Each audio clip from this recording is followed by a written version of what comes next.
All right, y'all. Time for another Dining with Dougie episode. Tonight we are having that macaroni and cheese I got earlier with the ham mixed up in there, but also some jalapenos. It's gonna be good. It's gonna be some good food. And to wash it down, I got some of this Welch's sparkling cider, which very good, very nice. Whew. You know, I love making those shorts, but man, it's amazing how much energy they require. But you know what has really been surprising? How many people are watching them? Like, I woke up this morning and one of them had like 800 plus views. It's crazy. So is this flavor, man. So, I don't know. I wasn't expecting too much to come out of all this. But now that it is, I guess I'll proceed at pace, I suppose. I don't know how regularly or how frequently I can do these, but... But, I mean, why not? If people seem to like them. Now, granted, 1,000 views and 800 views and that whole ballpark is, small potatoes compared to some of the other bigger streamers, but it's a lot more than I thought I was going to get. And I gotta say, I'm thankful that people actually seem to actually like and watch my stuff. I don't know how much of it is just they're randomly coming across it on the internet and how much of it's, maybe someone just had me on loop or something like that. I don't know. But, it's still giving me some confidence about proceeding with this. And, it's making me a bit more aware about some of the stuff that I'm doing too. You know, how I'm talking, how I sound when I eat. I'm suddenly starting to realize why some people would always kind of look at me a little weird. And after I've watched some of these videos, I'm like, oh God, I sound like a pig when I eat, man. Oh, man. So I'm like, okay. But yeah, that's whatever. It's whatever, man.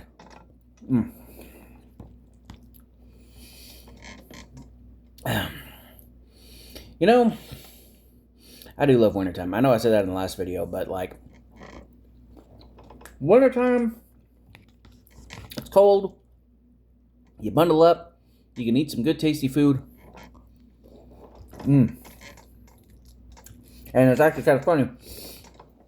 So I woke up this morning, and usually in the morning, my gut seems a lot slimmer in the morning. And I thought, oh, excuse me.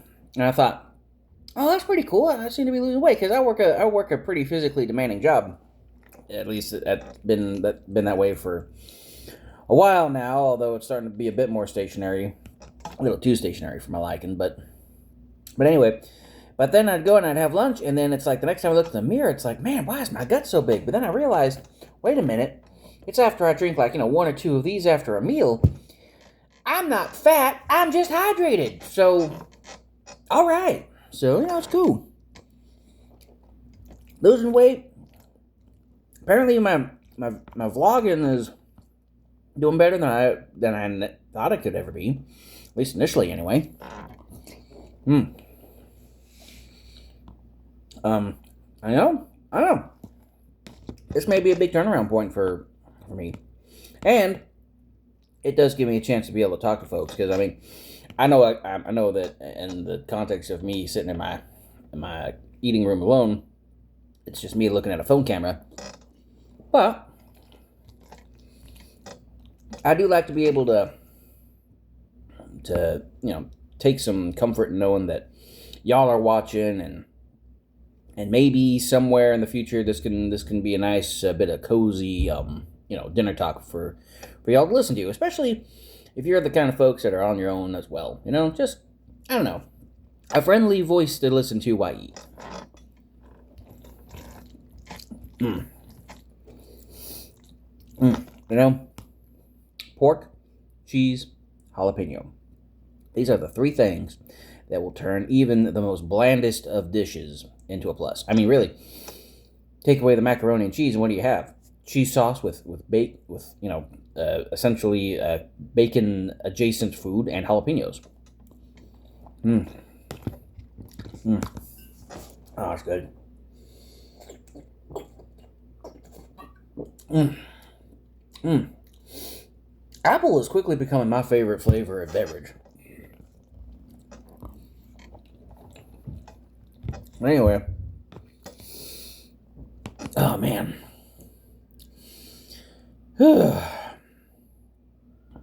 I don't even know what else there is to really talk about for the most part. I mean, it's kind of funny. Normally I can't shut up, but now that I'm here hanging with y'all, I'm like, okay. So, but, I mean, that's just me carrying the conversation, which is funny because sometimes I feel like I have to carry the conversations at some places or as well, and it's just, I don't know. It's just weird. What's been going on in the world? Well, more terrorist attacks. Yay. I don't know. I don't want this channel to turn into a cynical, ranting and raving about politics. I mean, you look at guys like Osmongold or Nuxtaku or some of these other dudes, and that's kind of what they've all become. And, I'm starting to realize that you can't keep living your life perpetually focused on all the things going wrong in the world, especially when it's distracting you at the expense of addressing the issues that you have in your own life. Like, there's a lot going on, and there's nothing you can do about it. Now, you can prepare for a lot of this stuff, because, I mean, the thing is, because, like, okay, I guess I found my topic. Some people talk about how, you shouldn't worry about things that are beyond your control, because there's nothing you can do about it, and because there's nothing you can do about it, you shouldn't worry about it. And I'm like, I see where you're getting. I see what you're getting at. You're trying to, try and give, folks a sense of peace, because it's like, if you can't do anything about this bad stuff, then, you're just stressing over something you have no control over, which is true. However, I would argue that, you can't control when a tornado happens either, but that doesn't mean that building a tornado shelter is a bad idea, because the thing is, especially in this country, we've lived a long time of being spoiled as far as defense goes, because, Allied of the North, Allied of the South, more or less, and then two oceans on either side. We've been pretty well defended against the rest of the world for the longest time. But the problem is that an ocean ain't what it used to be. And, you look at all these terrorist attacks that are happening now all over the world, and it's like, hey, yeah, I can't do anything to stop these guys, but it wouldn't be a bad idea to prepare for them either.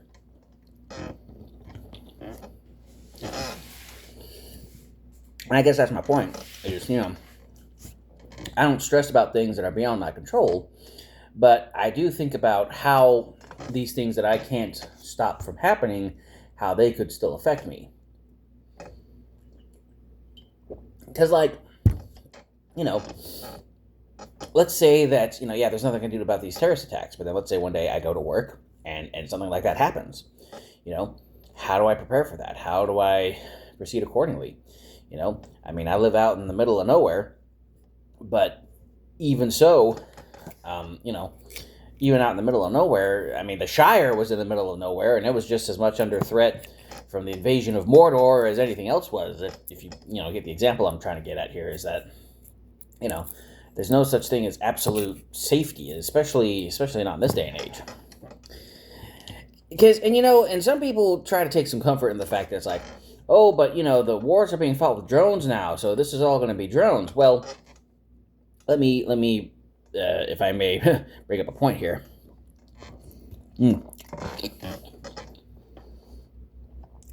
See,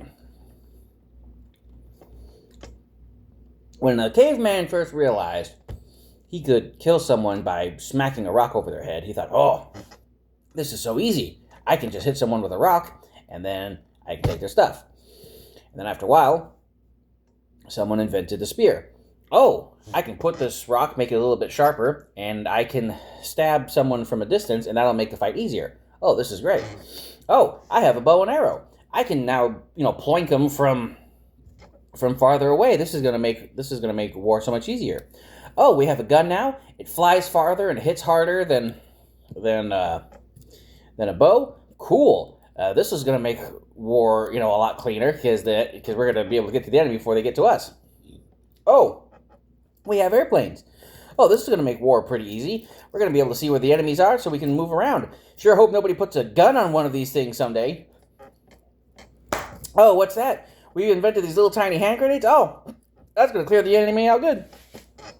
And, sorry, I got the hiccups, but my point being is drones, everyone's thinking, oh, well, the war's going to be drone against drone. You're going to have these drones flying up against each other and shooting each other down, and it's not going to be people out there. And I say, no, it's going to be worse, because you're not going to have battles where it's drone on drone violence. You're going to have, hey, we're going to take these bomb drones, these turret drones, these attack dog with a mounted machine gun drones, or whatever other kind of drones they got, and we're going to sick them on civilian populations and target civilian infrastructure. That's going to be what they end up attacking. So the drones hasn't made war any less terrible. It's just shifted the aim of the target.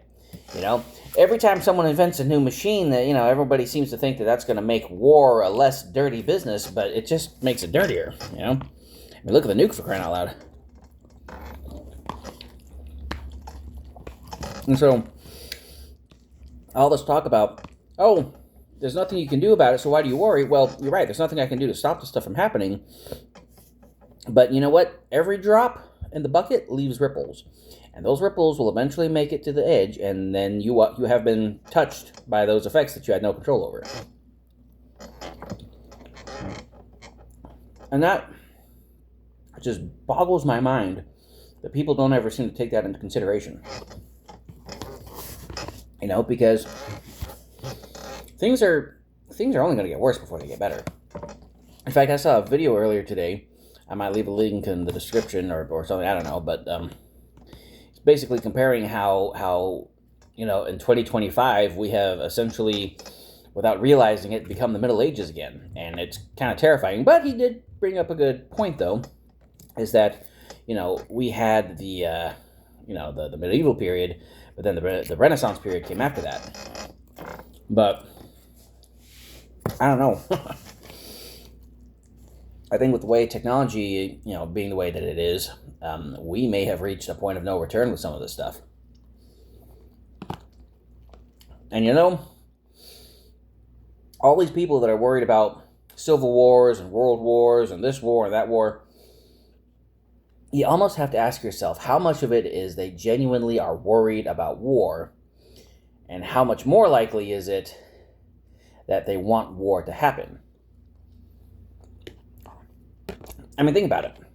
Let's say you've got some young person, and, they work a crappy job in customer service.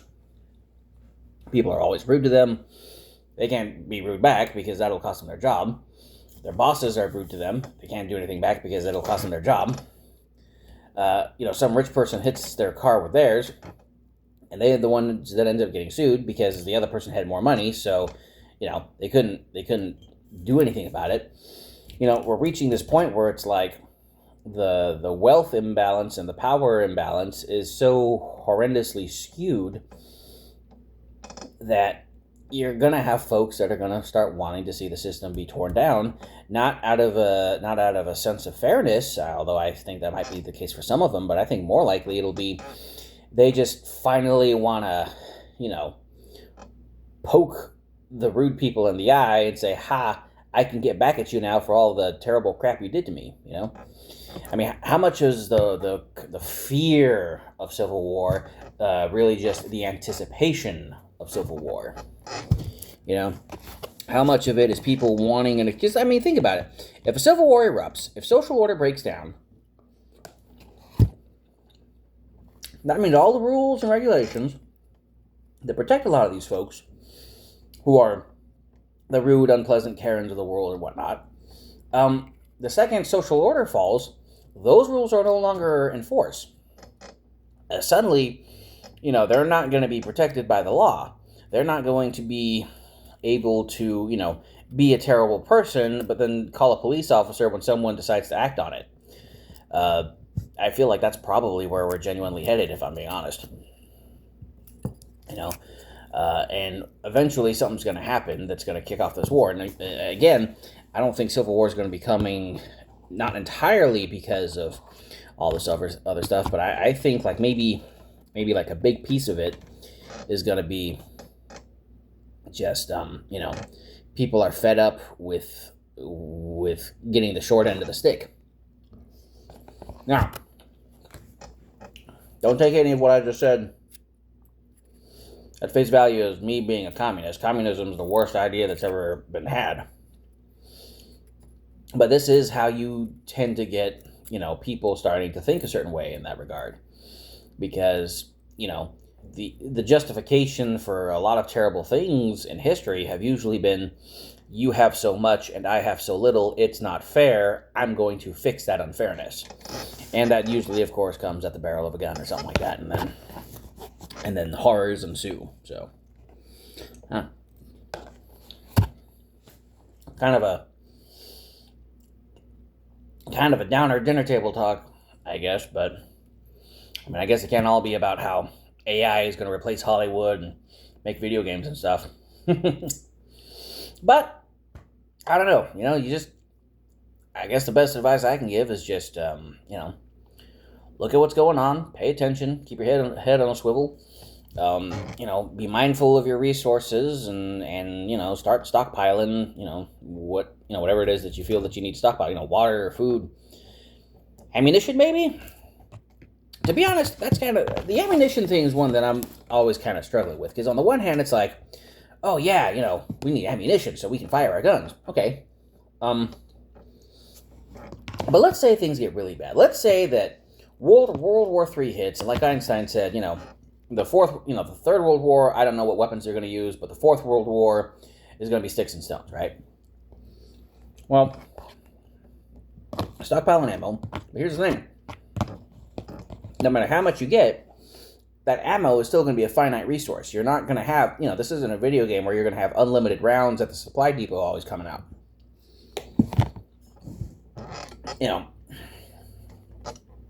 Eventually, you are going to run out of bullets. And so I guess my question is, to what level of prudency does one have at, like, say, learning how to fence, or learning how to, knife fight, or learning how to, who knows, man?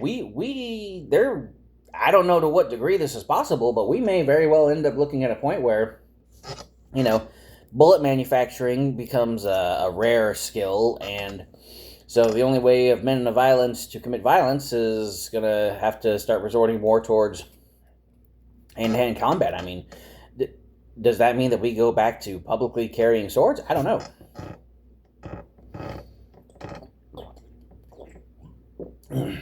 I don't know. But, I don't know. Crazy stuff, man.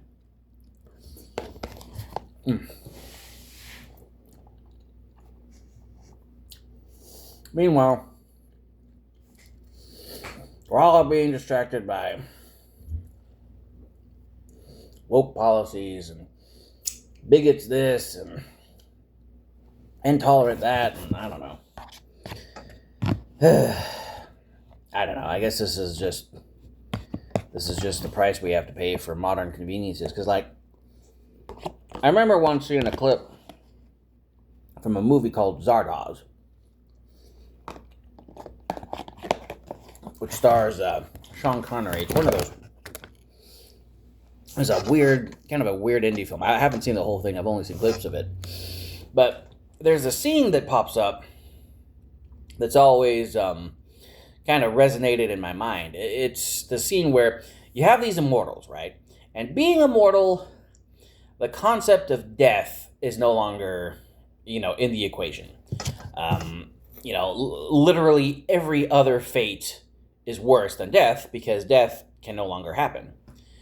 And so these people are doing this weird dance, and they're like, oh, we're dancing, ooh. And one person makes some little mistake or other.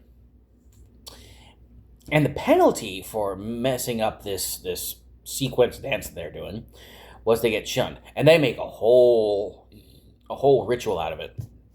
Everyone looks at the person that made the mistake and say, "Oh, we shun you. Shun. Shun." Meanwhile, the dude that's, everyone's wiggling their fingers at is just freaking out because he's like, "Oh my gosh, I've been kicked out of the social circle. I'm a disgrace. I'm going to be alone forever." Literally. "Oh, no. Ah!" And they freak out. And you know what? And the reason why he freaks out like he just got the death sentence is because, they're immortal. They're never going to know hunger or cold or anything like that. All of those fears and concerns have been taken care of. So all that's left is pettiness. All that's left is, oh, yeah, we're gonna start, I don't know. It feels like even in paradise, humans will always find a way to make themselves miserable,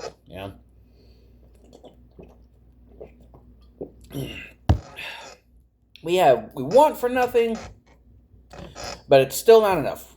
We need more. We need more social validation, more attention, more food, more resources, more people to tell us that we're good because deep down we have self-loathing issues and whatnot. I don't know. Anyway, I guess this video's kind of gone on long enough, and to be honest, the short-form videos always make more. But you know what?